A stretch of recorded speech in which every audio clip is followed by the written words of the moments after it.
Shalom, Renungan Harian Rabu 5 April 2023 dengan judul Alamilah Terang Tuhan. Karena Engkaulah pelitaku ya Tuhan, dan Tuhan menyinari kegelapanku. 2 Samuel pasal 22 ayat yang ke-29. Dengan bacaan harian 2 Samuel pasal 22 sampai pasal yang ke-24. Daud adalah seorang raja yang dipilih, diangkat dan diurapi oleh Tuhan. Dia juga disertai oleh Tuhan dalam menghadapi setiap peperangan.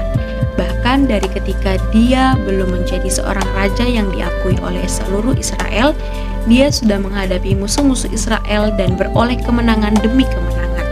Karena Tuhanlah yang menyertai Daud.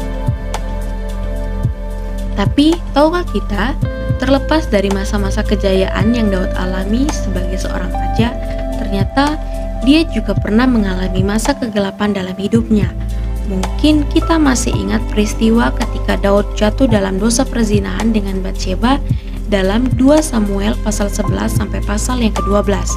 Kemudian, dia juga mengambil andil yang sangat besar dalam peristiwa terbunuhnya Uria, suami dari Batsheba dalam pertempuran. Inilah masa kegelapan dalam hidup Daud. Tetapi dalam ayat pokok renungan kita hari ini, kita melihat pengakuan dari Daud. Ia mengakui bahwa Tuhanlah yang menyinari kegelapan yang ada dalam hidupnya. Tentu ini Daud alami ketika dia mengakui dan menyesali perbuatannya yang telah ia lakukan. Ia meminta supaya Tuhan membersihkan dan mentahirkan kembali hidupnya dari kesalahan dan dosa yang telah ia perbuat. Bagaimana dengan kita? Seperti Daud, mungkin kita juga pernah mengalami masa kegelapan dalam hidup kita, atau bahkan mungkin saat ini kita sedang mengalaminya. Jika ini yang terjadi, mari kita akui di hadapan Tuhan. Firman Tuhan berkata, jika kita mengaku dosa kita, maka Ia adalah setia dan adil, sehingga Ia akan mengampuni segala dosa kita dan menyucikan kita dari segala kejahatan. Jadi, mari alamilah terang Tuhan itu di dalam hidup kita, seperti apa yang telah Daud alami di dalam hidupnya. Tuhan Yesus memberkati kita semua. Puji Tuhan, haleluya. Bahan refleksi untuk kita. Pernahkah kita mengalami masa kegelapan dalam hidup?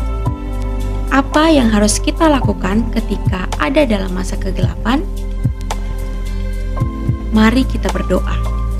Tuhan, terima kasih karena lewat renungan hari ini kami menyadari bahwa Engkaulah Tuhan yang sanggup menerangi kegelapan dalam hidup kami. Kami bersyukur di dalam nama Tuhan Yesus Kristus. Haleluya. Amin. Power statement. Tuhan sanggup menerangi kegelapan yang tergelap sekalipun.